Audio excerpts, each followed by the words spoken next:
the time, it was the worst crash in aviation history. It was just a scene of absolute, utter devastation. In 1974, more than 300 people died when their plane fell from the sky. There's barely anything left here that's recognizable as being a part of an aircraft. You couldn't walk anywhere without the danger you were going to stand on a part of a human being. The key to understanding the disaster is found thousands of kilometers away. An unusual piece of evidence that tells the troubling story of a crash that could have been prevented.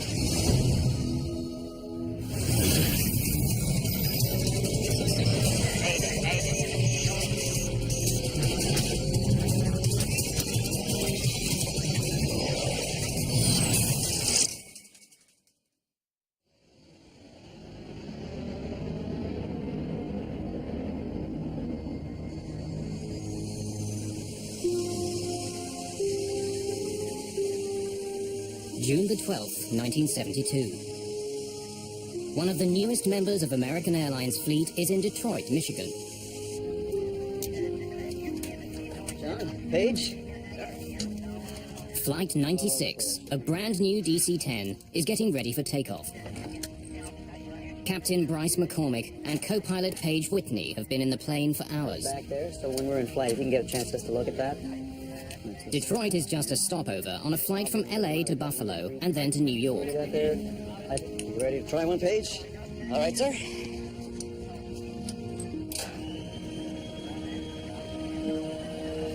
McCormick has flown the plane out from California, but Whitney is going to fly the next leg. Both men want as much time at the controls as possible. Neither one of them has more than 75 hours flying the DC-10. Few pilots have more. There simply aren't enough of the planes in the air.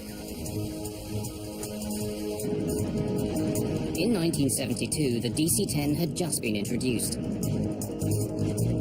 The plane is the latest advance to passenger jets. Its style and its size set it apart from other airliners. The McDonnell Douglas Corporation has spent more than $1 billion developing it. In the late 60s, there was a race going among the three major manufacturers of jetliners, McDonnell Douglas, Boeing, and Lockheed, to see who could get the first jumbo out. So they got really busy on getting this DC-10 into production as fast as they could. And one of the things that they could not suffer were many delays based on some problem with the design. American Airlines is one of the first companies to buy the plane.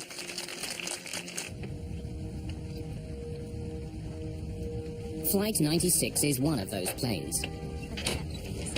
Just the fifth DC-10 ever built.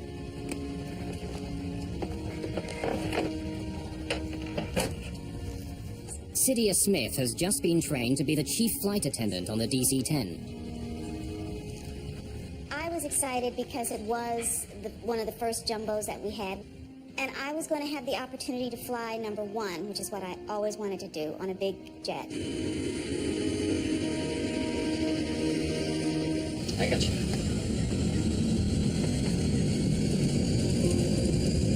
E1, rotate.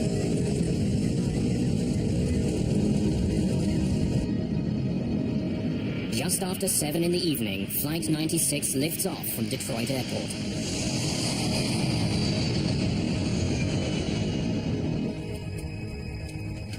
Just minutes after takeoff, the plane is rising easily through 3,500 meters over Windsor, Ontario, Canada.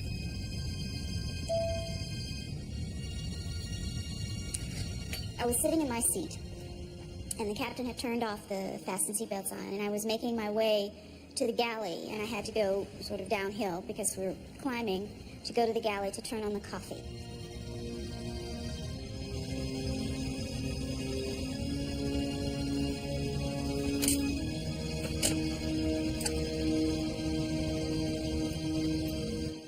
When I punched the coffee and I moved over to one side, that's when it happened.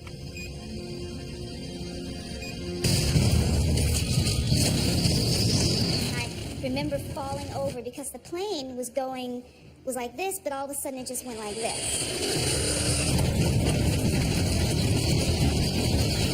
I saw ceiling compartments fall, and I saw things coming out of pockets and everything, and I thought to myself, oh boy. It felt like the last day of my life. We hit something! We lost an engine here! In the cockpit, the crew is fighting for control of their jet. The throttles which control the three engines have snapped to idle. The plane loses almost all its thrust. The huge jet begins slowing down. The plane immediately took a huge drop. And the next thing that happened was I was hit in the face with a piece of the plane. My husband was frantically trying to find a stewardess to give me something to put a pressure on my face to stop the bleeding. Damn it! McCormick takes over control of the plane. He and Whitney wrestle the jet level. But Flight 96 has been badly damaged. Have we got hydraulics? No, I've got a full rudder here. The rudder on the tail, which controls the direction of the jet, is jammed to the right. That's forcing the plane to swing dramatically in that direction. While McCormick fights to turn his damaged plane back to Detroit, Cydia Smith is shocked to see a gaping hole in the floor of the main passenger cabin. People were asking me, what to do, and I knew that I didn't know what to tell them. Smith has been able to account for all of her passengers. But flight attendant Sandra McConnell is missing.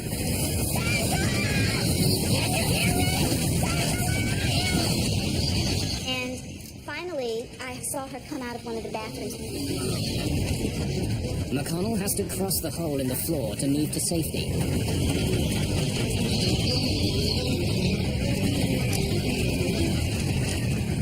And almost every step she took, the floor kept collapsing.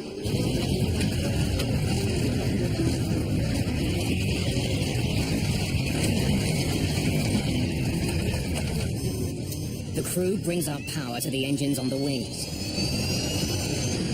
But the third engine on the tail stubbornly refuses to respond. Center, this is American Airlines Flight 96. We got an emergency. American 96, roger. Type of emergency? We got a jammed rudder. We need to get down and make an approach.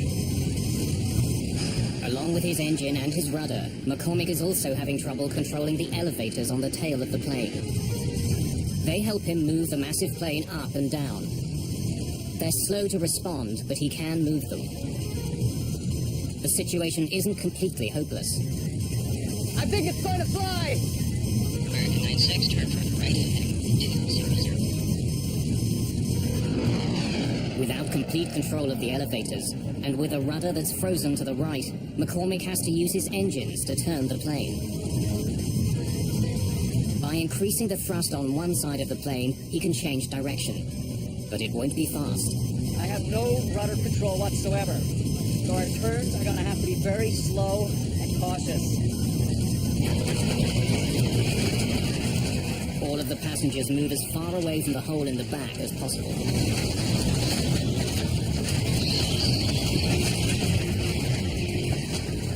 But apart from the cut to Loretta Kaminsky, so far there are no other serious injuries.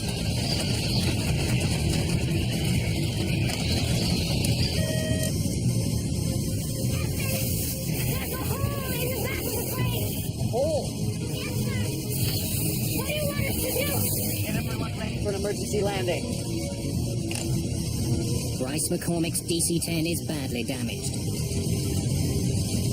The lives of everyone on board now depend entirely on his ability to land a plane that can barely fly. With explosive suddenness, a short flight from Detroit to Buffalo has become the most challenging flight of Captain Bryce McCormick's career. As he heads back to Detroit, McCormick begins to slow his plane down so it can land safely. But when he does, his plane begins falling dangerously fast.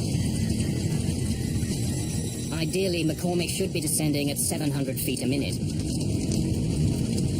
But now he's falling more than twice that fast. 1,600 feet per minute. What's the big break? Speed rate, 1,600. At this rate, McCormick will crash well short of the runway. He increases power to his engines to slow his fall. Speed rate, 700. McCormick has slowed the plane's descent to 700 feet per minute.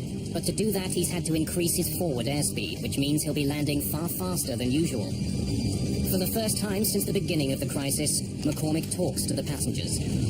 Ladies and gentlemen, this is the captain speaking. We got a small problem, but the plane is under control now, and we're heading back to Detroit for an emergency landing. Bryce McCormick was as calm as if he were welcoming you on the plane. Less than half an hour after leaving, the badly damaged DC-10 struggles back to the Detroit airport. The few minutes that it took to get back to Detroit were the longest minutes that I will ever remember spending on an airplane, because we were sure that we were not going to survive.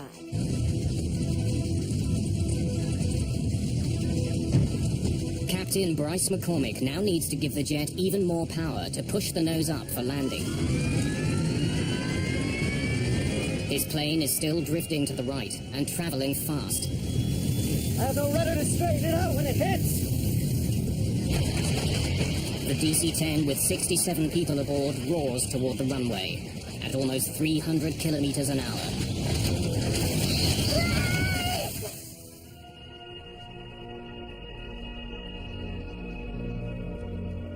The landing was the most frightening part of the entire flight.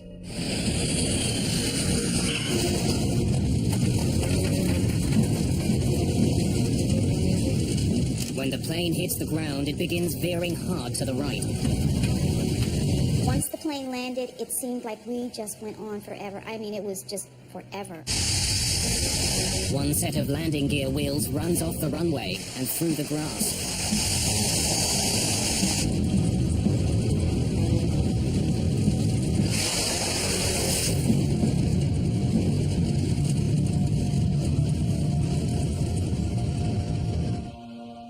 After a harrowing touchdown, the plane eventually comes to a stop just 300 meters from the end of the runway.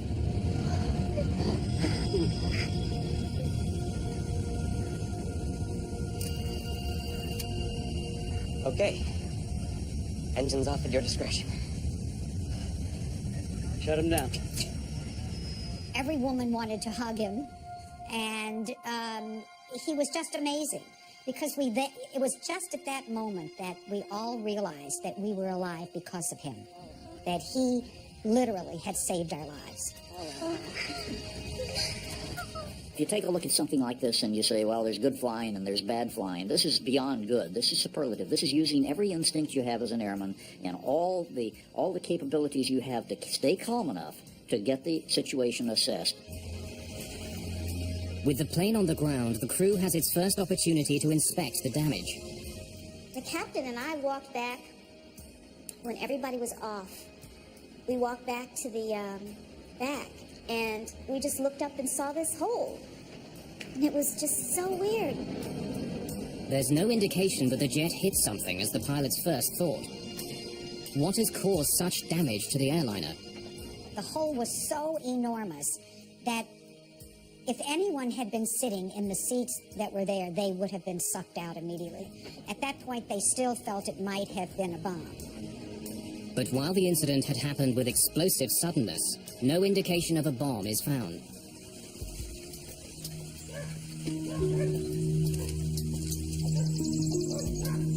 As investigators begin their work, they discover that not all of the DC-10 is at the Detroit airport.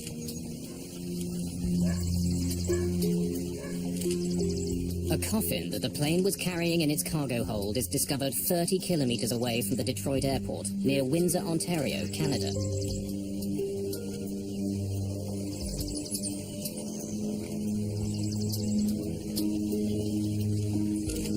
Investigators also find the plane's rear cargo door.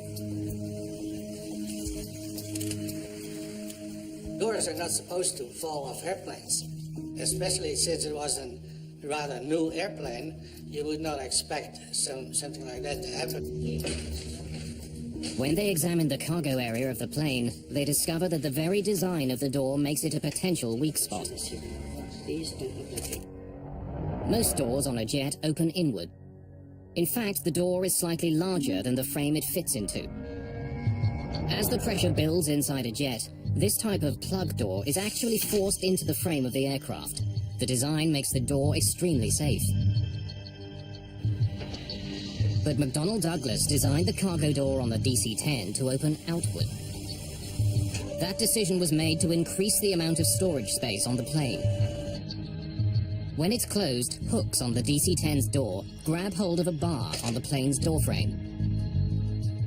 To make sure it's closed, baggage handlers push down on a lever, which drives locking pins through the hooks, which hold them in place. When investigators examine the cargo area of the plane, they don't find any structural damage around the door. When they study the locks on the cargo door itself, they find that the latches are not completely closed. And the pins that are supposed to make sure the door is locked are not in their locked position. When we interrogated the cargo handler that closed the door, it became immediately apparent that he used excessive force to close the door. And in fact, he said he had to use his knee to get the door handle to go flush. Investigators make a frightening discovery. It's possible to close the lever on the outside of the door, even if the hooks and locking pins are not in the closed position. Paul Eddy is a journalist who investigated the history of the DC-10. What Windsor showed is that you could actually pull the handle in order to buckle the top fixture so that the handle went home properly, but the locking pins had not gone through the spools. This means that baggage handlers can believe the door is closed when it's not. Not only can the outside lever be closed without the locks being fully engaged, there's no way for the crew of the plane to know. The faulty locking pins will still turn off the warning light, even though they aren't in their proper position. The door was a ticking time bomb. As passenger jets climb, the difference between the pressure inside the plane and the pressure outside the plane grows. If a door isn't properly shut, it will blow out with explosive force.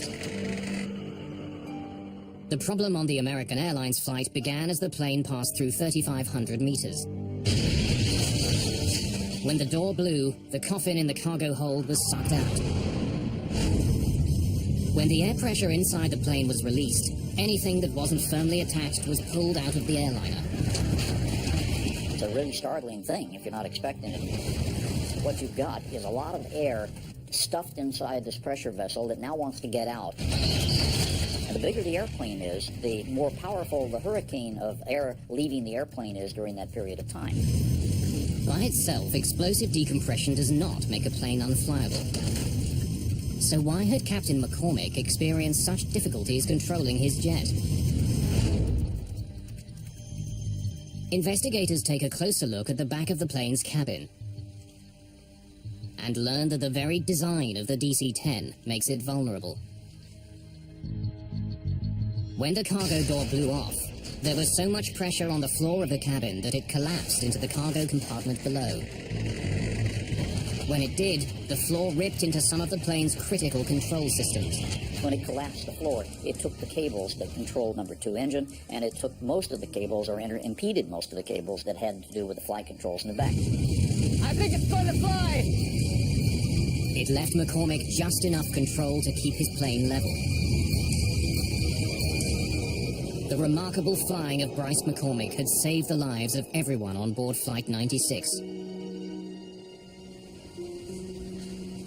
But there was a problem with one of the newest and most expensive planes flying over North America. In the Windsor incident, there was an obvious flaw. And that's where the NTSB said, look, here is really the smoking gun, the ability to close that thing without having all those locks engaged. Let's make sure we change the system right now. Every DC-10 operator needs to know this. I want everything checked. I want all the bolts checked first. Chuck Miller is the head of the NTSB's Aviation Safety Bureau. You have to check all the latches, okay? Every single latch. It's his responsibility to point out problems with the new DC-10 and propose solutions. He helps write the fixes he thinks McDonnell Douglas needs to make to keep the plane safe. He was a very, very professional man, and he had his investigators had enormous respect for him. Chuck didn't sit back in the office. Chuck was always on the scene. For Chuck Miller, fixing the DC-10 is a matter of professional pride. For McDonnell Douglas, the near accident over Windsor has enormous implications. Their billion-dollar gamble came close to tumbling from the sky. If anything else goes wrong, the company itself could be at stake.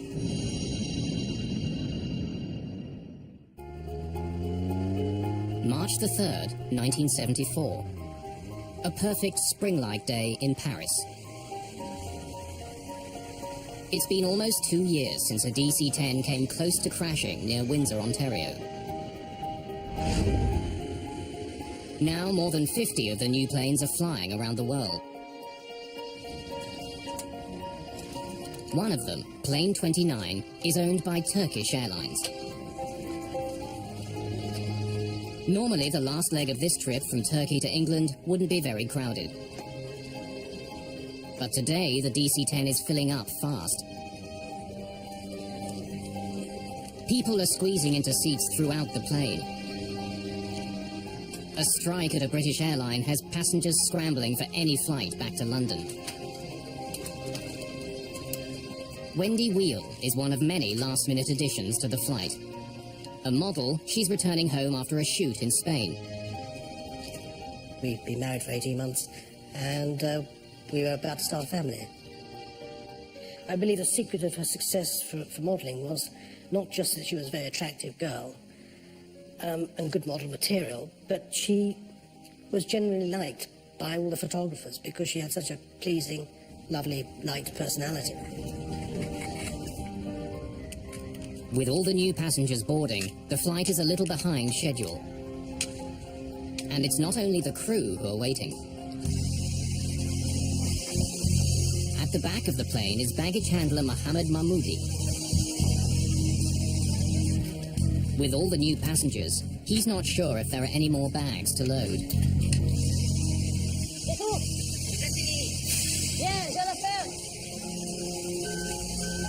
Not expecting any other luggage, Mahmoudi locks the rear cargo door.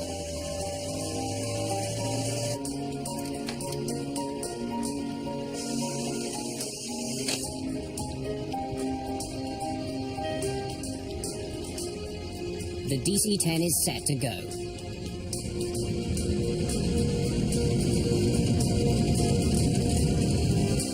Just after 12:30 in the afternoon, THY Flight 981 lifts off into the skies above Paris. London is less than an hour away. Price control, this is Tango Hotel Yankee 981. We're at 60, requesting clearance to flight level 230. Tango Hotel Yankee 981, you are clear to flight level 230. 981, roger.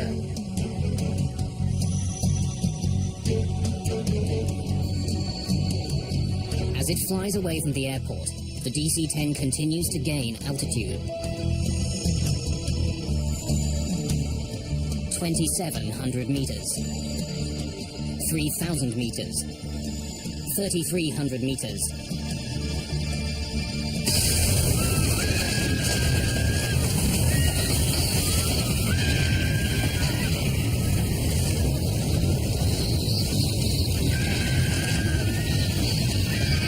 The huge jet shudders and banks to the left.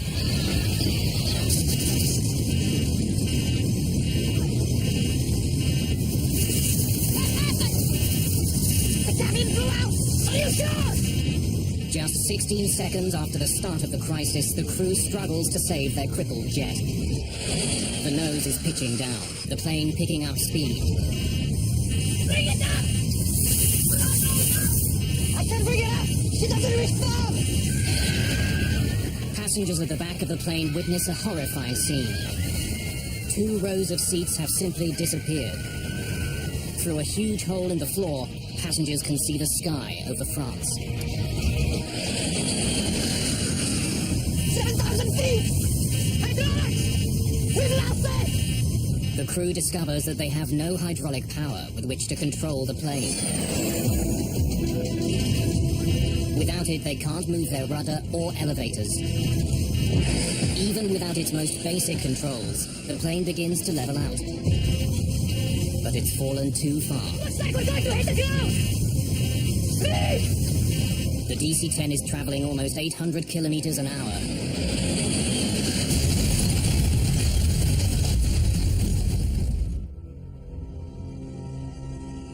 The flight from Paris to London never even makes it to the English Channel. Just 9 minutes after taking off, Turkish Airways Flight 981 becomes the worst plane crash of all time. There's barely anything left here that's recognizable as being a part of an aircraft. Flight 981, carrying 346 passengers, virtually disintegrates on impact.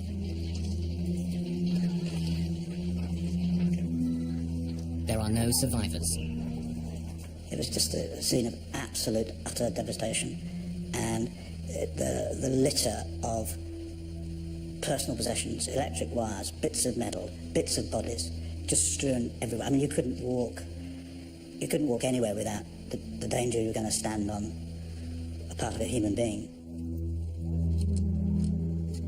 I still have nightmares about this, even though it's 33 years ago. Investigators for the French Accident Investigation Bureau are quickly on the scene. My first job was to evaluate the scope of the wreckage and to begin the first investigation on the spot.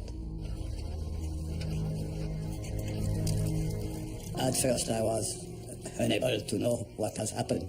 I was just seeing that a terrible crash has occurred and that it will be a very hard work for the investigators. Despite the enormous force of the crash, the black boxes, made of 3 layers of hardened steel and insulation, survive. Their contents could provide valuable clues about the crash. Most of the speculation was that it must have been a bomb, because, you know, you've got a almost brand new, very powerful aeroplane flying in clear blue sky, and it gets to 12,000 feet and falls out of it. Investigators are called to a field 15 kilometers from the crash site. They find a piece of fuselage and 2 rows of seats from the DC-10. Somehow they fell free of the airliner before the rest of the plane smashed into the forest. When investigators arrive, the bodies of the passengers who were in the seats have already been removed. When relatives of those who died in the crash arrive in France, they're directed to a small church in the town of Senlis. One of the saddest sights I've ever seen is in this church. They laid out on tables everything they found, you know, clothing, possessions, teddy bears, rings, watches. And then relatives who wanted to were allowed to come and walk around these trestle tables with all this stuff laid out.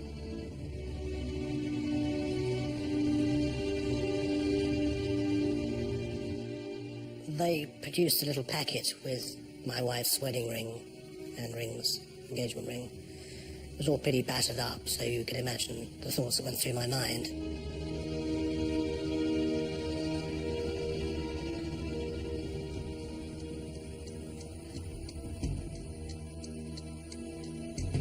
Since the accident involves an American plane, the NTSB's Chuck Miller joins the investigation. For the second time in 2 years, he's dealing with a problem with the DC-10. I don't believe that Miller suspected for one moment that the door hadn't been fixed after Windsor. But it becomes clear that the piece of fuselage found in France is in fact the plane's rear cargo door. It seems like a repeat of the Windsor accident. Miller is left with a haunting question. Why hadn't the problem been fixed?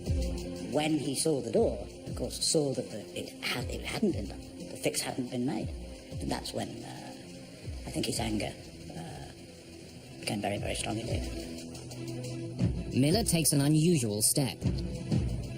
Although the official investigation is just beginning, he gives journalist Paul Eddy an important tip. I said, "Have you got any ideas what made the door come off?" He said, "Yeah. If I were you, I'd go and look at a place called Windsor, Ontario."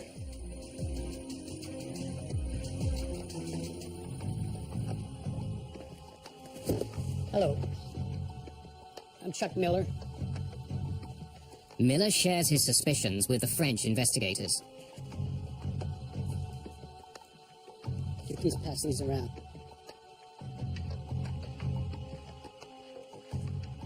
These were taken on June 12th, 1972, right after the incident. We have asked for the report on the Windsor accident, and our American colleagues were also volunteers to give us a lot of details. After all the work done during the American Airlines investigation, had something been overlooked? Was there another problem with McDonnell Douglas's enormous plane?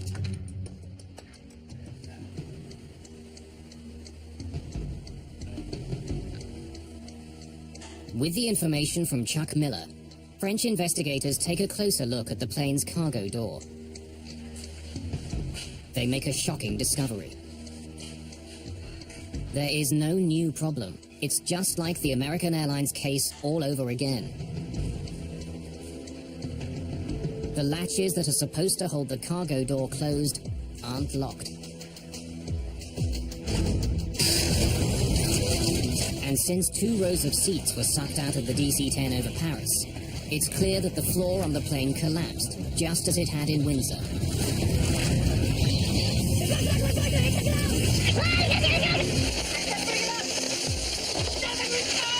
In fact, when investigators listen to the cockpit voice recorder, they find that the Turkish flight crew had even less control of their plane than the crew of American Airlines Flight 96. We need to get down and make an approach. I think it's going to fly. Over Windsor, Bryce McCormick was able to recover his plane and land it. But in Paris, all the hydraulic systems were destroyed. We've lost it! The hydraulic fluid helps crews move the rudder and elevators on the tail. Not being able to control them meant the crew couldn't keep their plane in the sky. The basic problem was the Paris flight was much heavier in terms of the number of people on board. The floor, when it collapsed with such a tremendous amount of pressure that it literally severed all the cables and control to the back. They had no hope after that point. You and each of you solemnly swear the testimony you're Shortly after the crash of Turkish Airlines Flight 981, Chuck Miller is back in the United States. Our first witness this morning is Mr. C.O. Miller, Director of the Bureau of Aviation Safety of the NTSB. This time he's facing questions from American senators. A potentially catastrophic design defect. A special hearing begins to find out how a problem that was identified in 1972 could bring another plane down 2 years later. Of course, our understanding up to this time, they all had been. What you've got to now discover is why wasn't that door fixed? Less than a month after the near crash over Windsor, the NTSB had made 2 very specific recommendations. Miller and his investigators recommended that a change be made to the locking mechanism. Engage the lever. They wanted to make sure that it was physically impossible for baggage handlers to close the lever without the locking pins being in place. They also suggested that vents be put into the floors of all DC-10s. This would rapidly allow the pressurized cabin air to equalize without collapsing the floor. But in the 2 years since the accident, neither one of these recommendations was implemented. There is a fundamental problem at the heart of aviation safety, and has been in the United States for a very long time, and that is that it's the job of the NTSB to discover what's happened and to come up with recommendations as to how to prevent it happening again, but it has absolutely no authority to implement them. The NTSB does not have regulatory authority. They have to turn to the FAA, as they did, and say, we want these things done. And that's where the system went wrong. If the FAA, the Federal Aviation Administration, issues an airworthiness directive, planes are pulled out of service until the proper fix is made. But as serious as the problems on the DC-10 were, no airworthiness directive was ever issued. A so-called gentleman's agreement between the head of the FAA and the head of McDonnell Douglas stopped it from happening. The gentleman's agreement is the root cause of Paris. There is no question that if an airworthiness directive had been issued, as it should have been after Windsor, Paris would not have happened. It was an entirely avoidable accident. McDonnell Douglas assured the FAA that it would fix the problem voluntarily. An airworthiness directive would cast a shadow on the still fledgling DC-10. The last thing in the world you want is for the public or any of the airlines who are going to be operating these airplanes to think, oh, maybe there's some flaws in this bird. And so an airworthiness directive, especially one that requires you to go back and re-engineer something, is a really horrific thought for a manufacturer. McDonnell Douglas did make changes to the way the cargo door was built. A peephole was cut in the bottom of the door so baggage handlers could see if the locking pins had engaged. Several warning signs were also attached to the plane's door.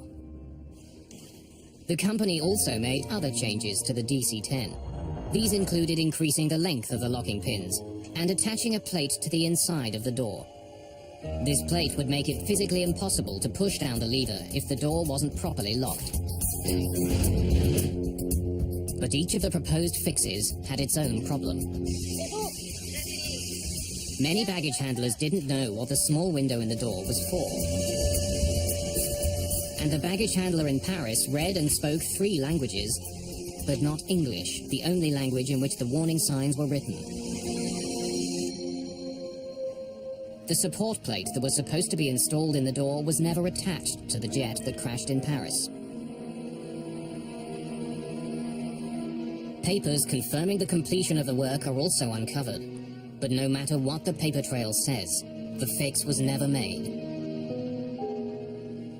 Again, the problem is you don't have an independent FAA inspector coming along to look and see it, and then put his stamp on it, because it wasn't an airworthiness directive. In the years following the Turkish Airlines crash, an enormous flurry of lawsuits are filed in California. As time went by, I learned more and more about what actually happened, and realized that it was not an accident as we would call an accident. It was totally avoidable. My goal was to expose these people. In the weeks leading up to the trial, lawyers who are involved in the case have access to the entire history of the DC-10's development. They're not the only ones who pore through the evidence. So does journalist Paul Eddy. We were determined to get to those documents and that testimony. Somebody gave us a key to the depository where the documents were, and so at night we would go in and then had a huge accumulated pile of documents to go through in order to find out what they've been up to. Reading through the immense pile of paper, Eddy makes an incredible discovery. A memo written by Don Applegate, the Director of Product Engineering for Convair, the company who'd built the cargo door for McDonnell Douglas.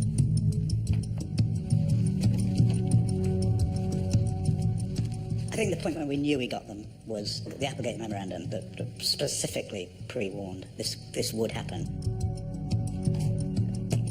The memo is a damning indictment of the cargo doors that were being made for the DC-10 and the lack of venting in the cabin floors. It warns that it's only a matter of time before there's a major disaster involving the doors. The airplane demonstrated an inherent susceptibility to catastrophic failure when exposed to explosive decompression of the cargo compartment. The memo, written just weeks after the near disaster in Windsor, recommends that immediate changes be made to the DC-10 cargo door. You know you've got them. You know you've got them, because you know they knew. During the court case, another chilling find is made. Not only did McDonnell Douglas know about the problem after Windsor, they knew during the development of the DC-10. 4 years before the Paris crash, 2 years before Windsor, the cargo door failed during a pressure test. The company knew there was a problem, but the fundamental design of the door stayed the same. I could not believe a large corporation, McDonnell Douglas at the time, could do such a thing, could risk our lives, ordinary people's lives, for the sake of money. Well, in aviation, it's called tombstone technology. In other words, we always have the balance of money. And unfortunately, over the years, it has been true more times than not that we have had to wait until we had enough people die in an accident to say, you know, we really are going to have to spend the money over here. The Applegate memo and other information that comes out during the court case leads to one of the biggest settlements in the history of aviation. McDonnell Douglas paid over $80 million in damages. After the Paris crash, foolproof changes were finally made to the DC-10 cargo door. And this time, nothing was left to chance. The FAA issued an airworthiness directive that ensured the doors would never again open in midair. And it worked. After Paris, there wasn't another serious incident involving the cargo doors on a DC-10. But the plane's history and an intensely competitive industry did have an impact. McDonnell Douglas sold far fewer commercial DC-10s than it had once hoped for. Most of the pilots that I know who have flown the DC-10 over the years really love the old bird. She's probably a little more clunky than the 747 in terms of her heaviness of flight controls, but it's still a lovely bird to fly. That's fine, but you can't disassociate either the airplane or the company from the awful reputation that the crash left. Eventually, McDonnell Douglas itself disappears. The company was bought by Boeing in 1996. In the forest outside Paris, a monument now stands honoring those who were killed on Flight 981. A permanent reminder of one of the most disturbing crashes in the history of aviation.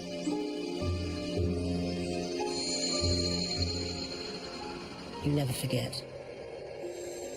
I've gone on to lead my life for 30-odd years, but I've never forgotten. People to this day think it was an accident, and it wasn't.